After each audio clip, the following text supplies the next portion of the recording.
Film ini menceritakan tentang kisah misteri yang dialami oleh seorang pemuda dan seorang wanita. Uniknya hubungan mereka diawali dengan percakapan di sebuah radio amatir. Judul film ini akan saya spill di akhir video ya. Nampak dalam video, Yong sedang santai mengayuhkan sepedanya menuju kampus. Dalam perjalanan, salah satu temannya menghampirinya dan menyampaikan bahwa di jurusannya memiliki beberapa mahasiswa baru. Bahkan di antaranya ada satu wanita yang dianggap sebagai mahasiswa dengan kelulusan terbaik. Yong dikenal tidak pernah dekat dengan seorang wanita di kampusnya. Namun kali ini, ia berinisiatif untuk mengajak wanita itu untuk bertemu.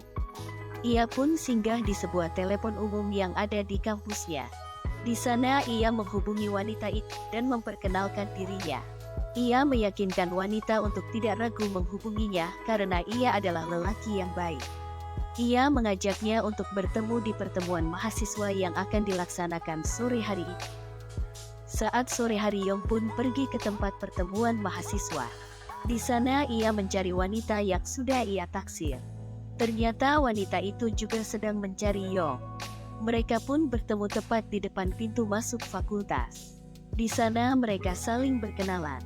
Sebagai mahasiswa baru, wanita itu meminta Yong untuk menemaninya berkeliling kampus.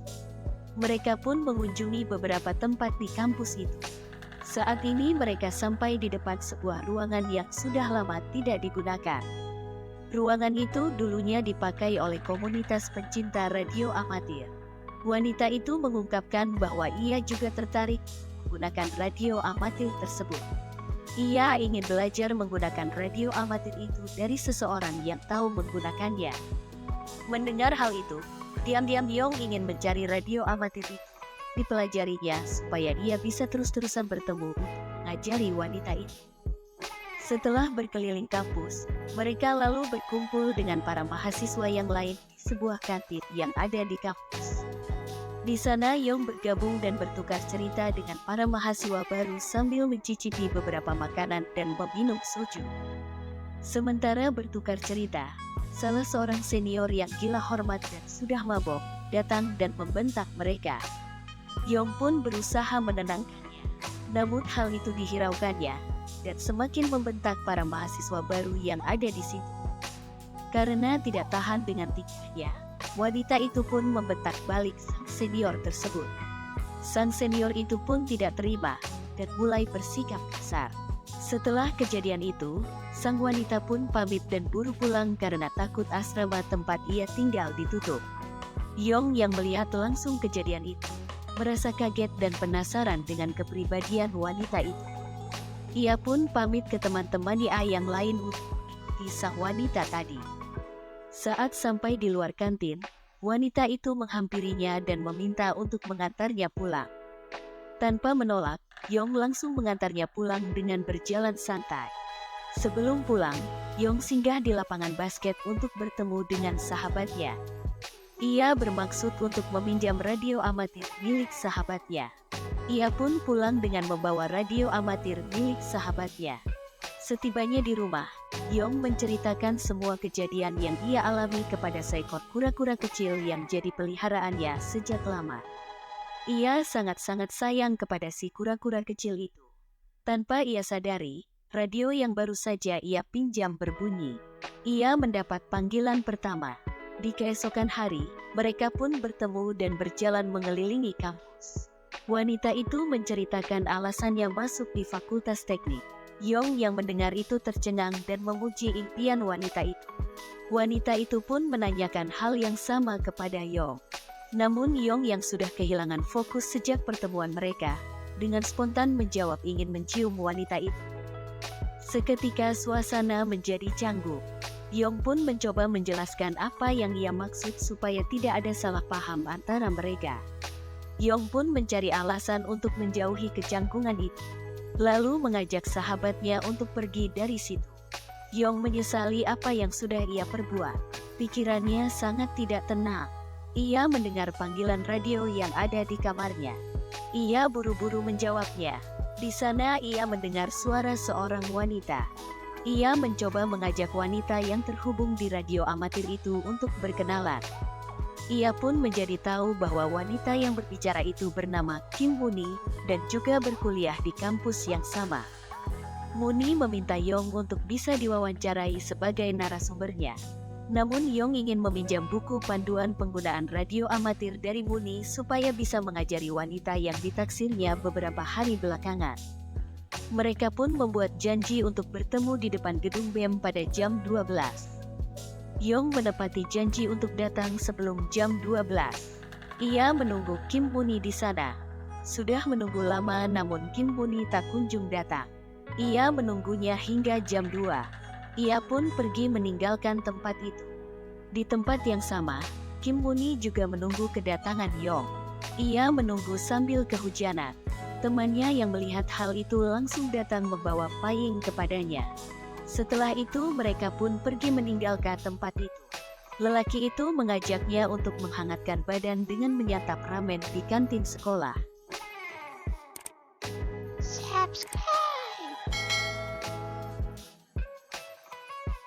Setelah sampai di rumah, mereka pun saling berkomunikasi lewat radio amatir.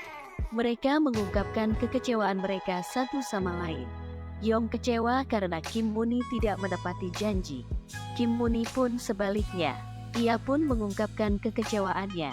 Kim Moonhee menuduh Yong sebagai penipu. Keesokan harinya Kim Moonhee kembali mengikuti kuliah.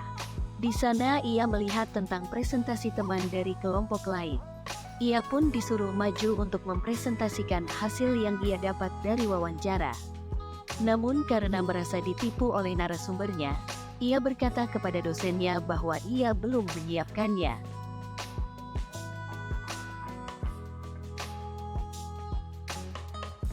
Di tempat lain, Yong masih bermain basket dengan sahabatnya. Sementara bermain wanita yang ia taksir datang ke tempat basket itu. Yong masih merasa canggung. Ia pun mencari alasan untuk menjauh dari wanita itu. Saat malam ia dan sahabatnya kembali bertemu di lapangan basket. Di sana ia memberitahu sahabatnya tentang rencananya ingin mengungkapkan perasaan kepada wanita yang ditaksirnya. Sahabatnya kaget dan memberinya saran agar tidak terburu-buru. Di tempat lain, Moonhee sedang berada di gedung BEM. Ia pergi ke sana dengan rasa penasaran terhadap gedung itu. Apalagi dia tahu bahwa orang tuanya pernah kuliah dan jatuh cinta tempat itu. Ia pun diarahkan oleh satpam di sana untuk mengeksplor tempat telepon umum. Di sana ia menemukan banyak sekali catatan pertemuan mahasiswa zaman dulu. Hal itu membuatnya tersenyum. Mereka pun kembali mengobrol di radio amatir. Dari percakapan itu Kim Moonhee jadi heran karena tahu bahwa ternyata Yong adalah mahasiswa dari angkatan tahun 1995. Padahal ini sudah tahun 2023. Hal yang sama juga dirasakan Yong. Ia mengira Kim Moonhee hanya bercanda dan mencoba menipunya bahwa sekarang sudah tahun 2023. Kim Moonhee pun membuat janji dengan Yong. Namun bila mereka tidak bertemu lagi, Yong harus meninggalkan pesan kepadanya. Pesan itu harus ditulis di dalam telepon umum. Seperti yang diduga, mereka pun tidak bertemu. Hal yang menarik adalah mereka pun belum sadar bahwa sebenarnya mereka hidup di dunia dengan dimensi waktu yang berbeda, namun keduanya dihubungkan oleh sebuah radio amatir. Mereka pun saling berbincang di radio amatir.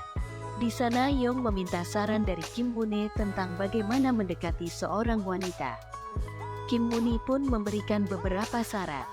Di antaranya Yong harus tampil dengan pakaian yang bagus dan gaya rambut yang menarik. Hal itu pun dipraktekannya, mulai dari pemilihan baju, gaya rambut sampai tempat-tempat yang akan dia kunjungi bersama wanita pujaannya. Setelah percakapan itu Kim Moonhee menjadi yakin bahwa Yong adalah lelaki yang hidup di tahun 1999.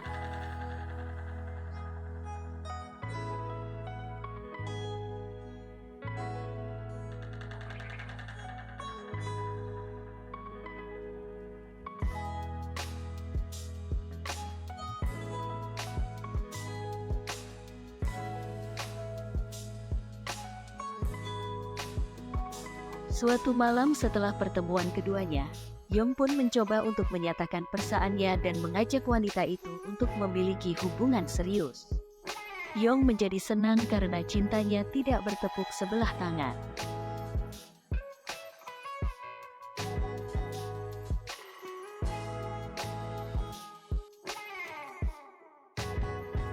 Hal itu ia sampaikan juga kepada Kim Moon-hee.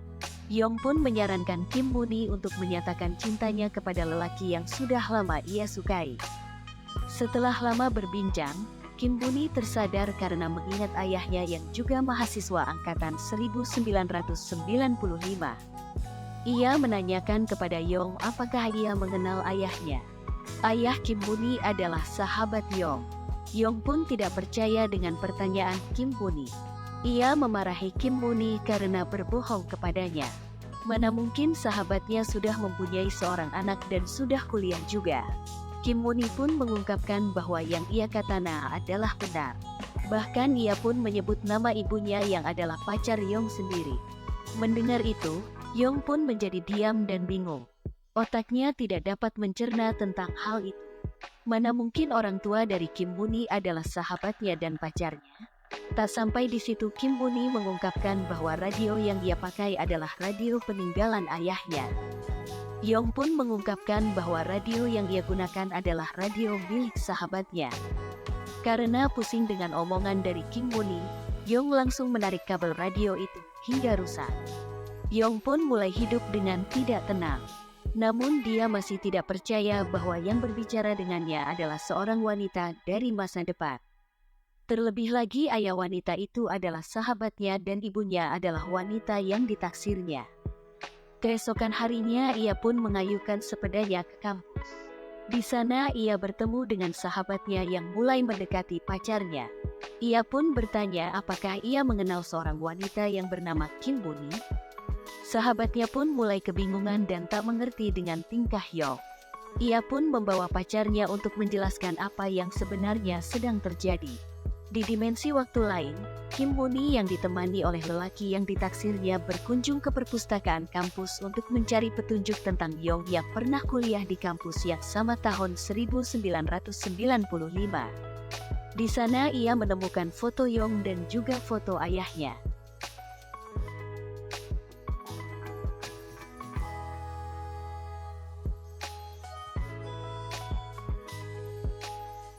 Malam harinya, teman dan sahabat Yong datang di tempat tinggalnya untuk mengadakan makan-makan bersama.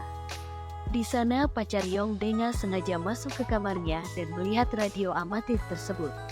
Ia menempelkan foto di sana supaya menjadi pengingat bahwa Yong harus mengajarinya menggunakan radio amatir itu. Melihat itu, Yong pun mulai menjadi panik. Ia mengingat perkataan Kim Moon-hee tentang radio yang ia pakai mempunyai stiker di atasnya. Ternyata stiker yang ia maksud sebenarnya adalah foto dirinya dan pacarnya.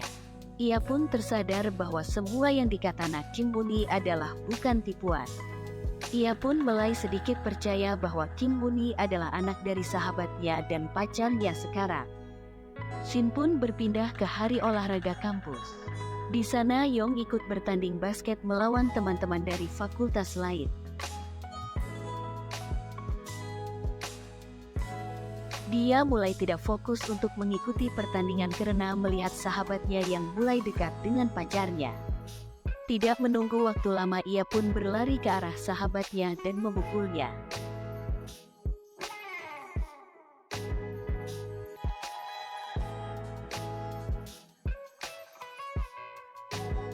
Menyesal dengan perbuatannya, ia pun menceritakan semuanya kepada Kim Moon-hee lewat radio amatir itu.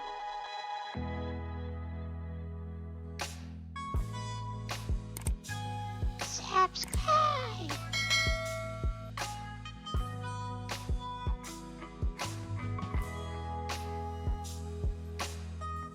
Tak lama kemudian ia menyadari bahwa kura-kura peliharaannya sudah hilang. Ia pun berusaha untuk mencarinya hingga keluar rumah. Walaupun diguyur hujan, ia tetap mencarinya. Hingga ia melihat sahabat dan pacarnya yang sementara berteduh di samping pagar tembok sambil memegang kura-kura peliharaannya.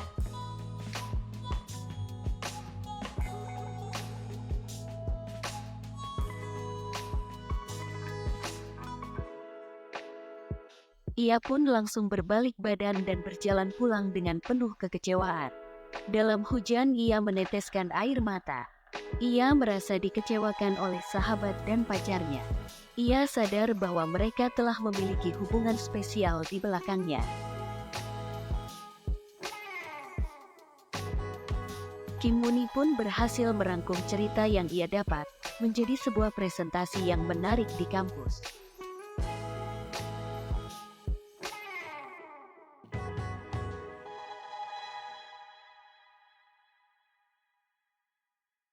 Setelah keluar dari kampus, ia pun didatangi oleh lelaki yang ditaksirnya. Ia membawa sebuah novel yang berjudul Penjelajah Waktu. Ia pun memberikan informasi penulis dan tempatnya kepada Kim Moon-hee. Ternyata novel itu ditulis oleh Kim Yong.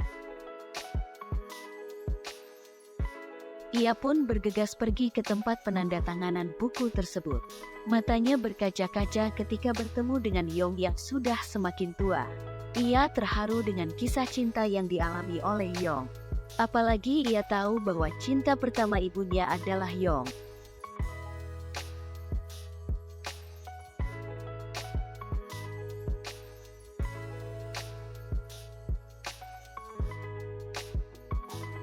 Yong pun berterima kasih kepadanya karena sudah mau datang di tempatnya. Setelah bukunya ditandatangani, ia pun pergi.